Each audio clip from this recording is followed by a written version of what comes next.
is Okpeyemi. I came from Ibadan. 11 years ago, my husband and I got married, and we were hopeful that we'll have children immediately, but it did not happen. If I tell you that we tried everything medically possible to have children, please believe me, we did everything.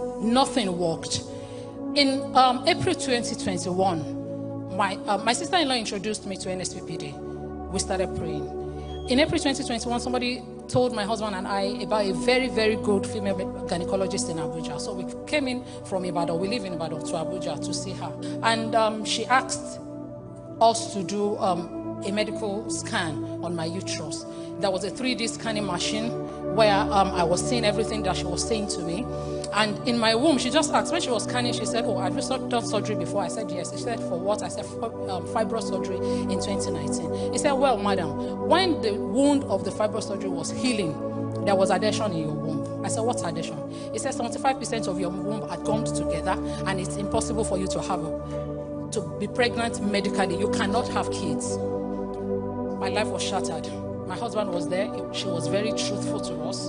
And I said, so what's the next thing to do? She said, well, if you want to have kids, you have to go through a process called hysteroscopy. Hysteroscopy is a procedure by which you open the womb, and immediately you must do IVF. Because of your age, I'm already over 40. I was over 40 at that time. And she said, immediately after the hysteroscopy, you must do IVF. Now, because of your age, it's possible that your eggs are depleting. I can't risk you using your eggs. We have to use a donor egg.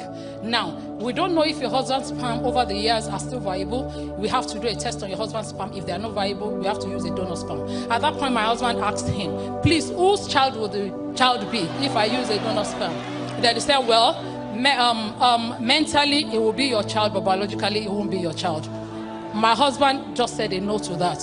So she said, there was promo in Easter for IVF in a hospital. There was going to be promo for IVF in December 2021. So, but she said we couldn't meet up with the promo in April for Easter because they had already listed the names of the people and they had started the procedure, but we should wait for December. So my husband said it's fine that we're going to wait for December.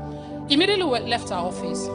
We did not talk. We stepped down. I had Pastor Joy's voice in my ears. Two things. It will not end the way the devil planned it. What you are afraid of will not happen. Immediately I had those things in my ears. My husband wanted to open his mouth. He said, babe, we have to save up for. I said, what God cannot do does not exist. We started praying on the altar of fire. She asked me to go and do a test called ovarian reserve. It's used to test my egg to know if my eggs were still viable. But she told me that at over 40, you can't have an egg that is viable enough for IVF. She can't risk it. So she asked me to go and do the test. So I went. Immediately I logged on to NSPPD the following day. There was a fast that was declared for the week, Monday to Friday. So I decided not to do the test until I finished the fast. While we finished the fast in April ending, there was another fast immediately that was declared for first week in May last year. We did it again. After the fast, I decided to go for the test. The test was going to take 48 hours to assess my blood. So I dropped my blood sample and I went. About 2 days after, an email dropped in my email box. I couldn't interpret it. It was too tiny, so I just forwarded to the doctor in Abuja. When she saw it, she called me. She doesn't call. She called me and said, madam, are you sure that result is for you? I said, yes. That was what was sent to me. He said, because that result, there is no how a 40-year-old can have that result. Over 21 SAR and mass, I had 19.5. She asked me, have you never used your eggs at all? I said, I don't know. What did you do? I said, the only thing I remember I did was fast and pray. There was a fasting on NSPPD. That was the first miracle for me. That was me. In July, we were listening to NSPPD testimony. One woman was giving a testimony that she did fibro surgery. Her womb was cut off. In the process, she came to NSP. She came on the altar of fire. She prayed and she got a new womb. I'm like, do wombs grow?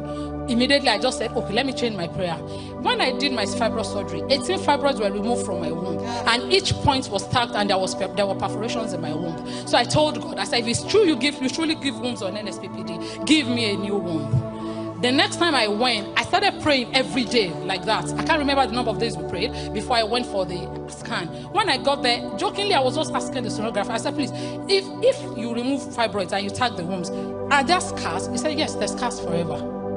Aside the one that is out here. I said, please help me check my uterus. Are there still scars? He said, why are you asking this question? There will be. He just paused. He said, I'm not even seeing any scar. This thing looks like new. I got a new womb on the altar of fire of NSPPD.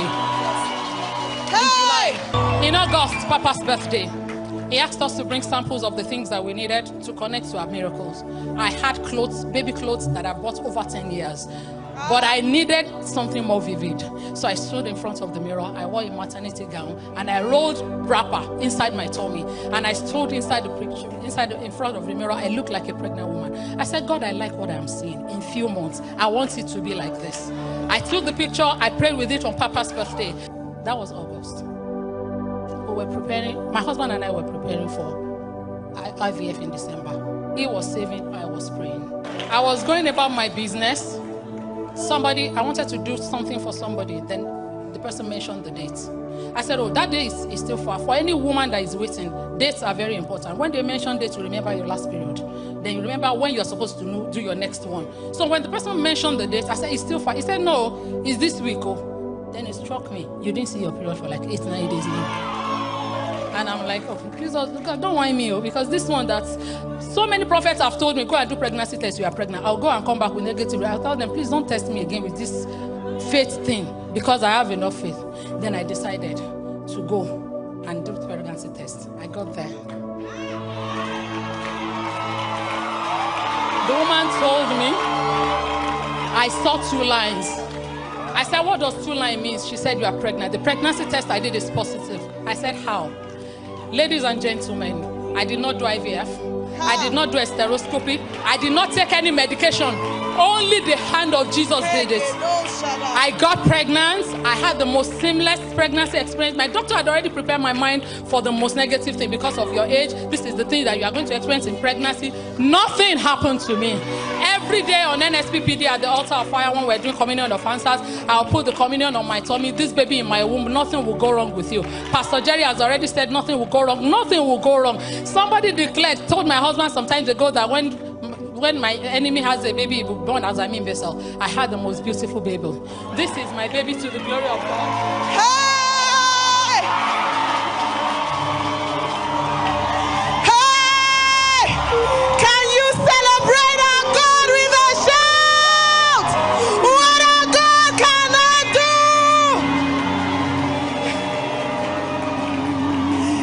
Celebrate the God of spare parts. All things are possible. For what our God cannot do, what our God cannot do, give him a shout. See what the Lord has done. See what the Lord has done. What we were